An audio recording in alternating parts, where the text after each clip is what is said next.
Bom, vamos lá. Rapidinho, eu sou o Lelo, sou psicólogo, tenho pós-graduação em psicologia do esporte, especialização em comportamento humano e animal e também faço mestrado na PUC São Paulo com um tema direcionado para usuários de cão-guia, né, onde eu faço a pesquisa falando da importância da mobilidade relacionada com a audição, a percepção auditiva. O que eu quero fazer com isso? Comprovar que é muito importante esse usuário de cão-guia, também de bengala, mas principalmente de cão-guia, que precisa ele estar com a audição muito boa e principalmente a percepção auditiva para momentos específicos da mobilidade, onde ele pode se colocar em risco junto com esse cão. Então o meu mestrado é direcionado para isso. Mais do que isso, e junto com essas avaliações que eu faço, a normatização de uma avaliação técnica que eu criei, que não existe no Brasil nem fora, mostrar e demonstrar também que um cão-guia é muito mais do que um cão. A relação humana que se estabelece com este cão, de afetividade, onde emoções estão envolvidas fortemente, eu quero demonstrar que esse cão é muito mais que um cão-guia. Ele é também um agente que transforma a vida deste cego, desse usuário, e que o reinsere na sociedade. Tem algumas frases que eu já ouvi, e uma delas muito marcante, é quando, e são repetitivas, né? Vários usuários de cão-guia já me falaram isso de formas diferentes.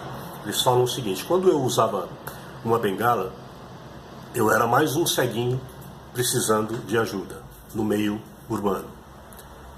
Depois que eu recebi o cão-guia, além dele me ajudar na questão da mobilidade, da rapidez, da segurança em andar na rua, em meio urbano, ele diz que as pessoas passaram a abordá-lo de uma outra forma, através de perguntas direcionadas ao cão, a uma curiosidade em relação a esse cão-guia, mas fez com que ele se tornasse novamente cidadão.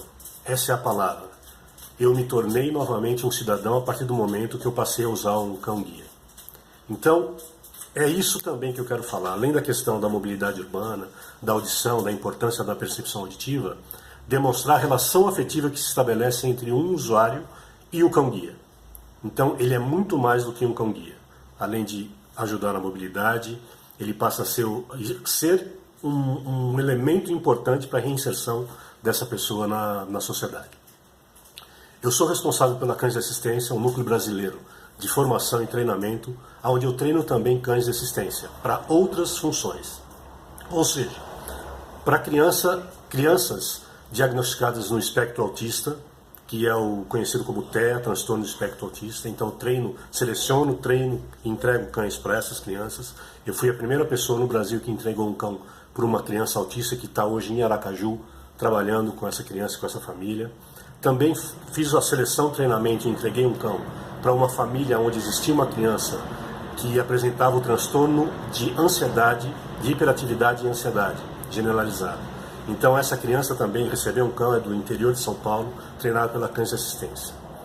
Outra função que eu exerço, além de trabalhar com algumas ONGs no processo de seleção, treinamento e formação de cães para terapias, as chamadas interações assistidas por animais, no meu caso eu trabalho com cães, então eu faço o processo de seleção, socialização e treinamento desses cães que são inseridos em intervenções, em terapias assistidas por animais, por cães nesse caso. Então, onde trabalham em asilos, em hospitais, dentro de clínicas onde tratam de pessoas com os mais variados transtornos psicológicos e psiquiátricos, e também treino cães de assistência para cadeirantes, para crianças surdas, para cães que funcionam com apoio emocional, chamados cães de apoio emocional, para pessoas com transtornos variados, como transtornos de ansiedade, síndrome do pânico e tudo mais.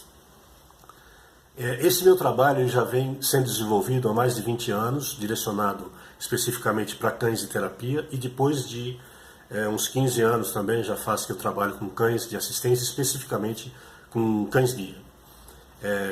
a questão da relação que se estabelece entre homem e cão, ela vem se transformando durante muitos anos, desde a questão da domesticação dos cães. Portanto, hoje, os animais que são inseridos na família, e eu falo principalmente dos cães, que são os animais que têm uma relação estabelecida com o homem há muito mais tempo, né? Depois vem o cavalo, tal, mas primeiro são os cães. Hoje, eles estão de tal forma inseridos dentro de uma família que nós hoje usamos o termo de família multiespécie. O que são famílias multiespécie? São famílias onde foram introduzidos animais, periquito, gato, papagaio, cachorro, e são consideradas famílias multiespécie porque tem esses animais como membro da família. Então, hoje o termo científico usado para esses animais que estão dentro dessas famílias, que são animais pet, eu não estou falando de cães de assistência especificamente, que tem uma diferenciação muito grande, eles são treinados especificamente para exercer uma função, mas os cães pet, esses animais são considerados da família e hoje a gente fala de uma família multiespécie. Então essa transformação ela ainda está em processo de acontecimento, vamos dizer assim. E esses animais cada vez mais ocupam espaços afetivos no núcleo dessas famílias, onde essas relações que se estabelecem entre essas espécies diferentes estão cada vez mais sendo estudadas nas universidades e sendo foco de pesquisas. Então o meu trabalho, muito rapidamente, é entender esse comportamento, tanto humano como animal, e principalmente essa relação que se estabelece entre essas espécies diferentes, e o quanto elas influenciam nesse contexto emocional e afetivo dessa família. E eu sou especializado em treinamento de cães de assistência e também responsável pela avaliação técnica anual dos cães entregues pelo SESI São Paulo, que foi um projeto que foi desenvolvido há mais de 4 anos atrás, através do Instituto Meus Olhos Têm Quatro Patas, o qual eu também tenho parceria e sou técnico direcionado deles para fazer essas avaliações técnicas. Então eu, junto com mais um parceiro, o Ricardo Machado, somos responsáveis pela avaliação técnica anual dessas duplas. São 9 duplas em funcionamento dentro do contexto do cão-guia e a mobilidade urbana em São Paulo.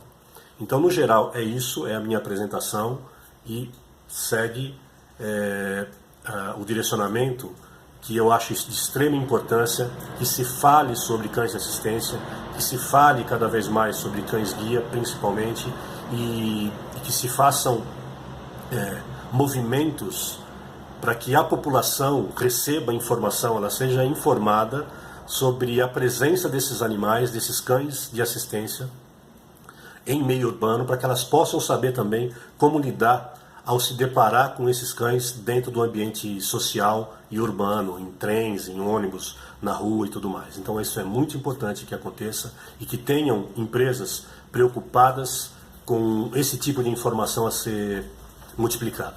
Um abraço, até mais.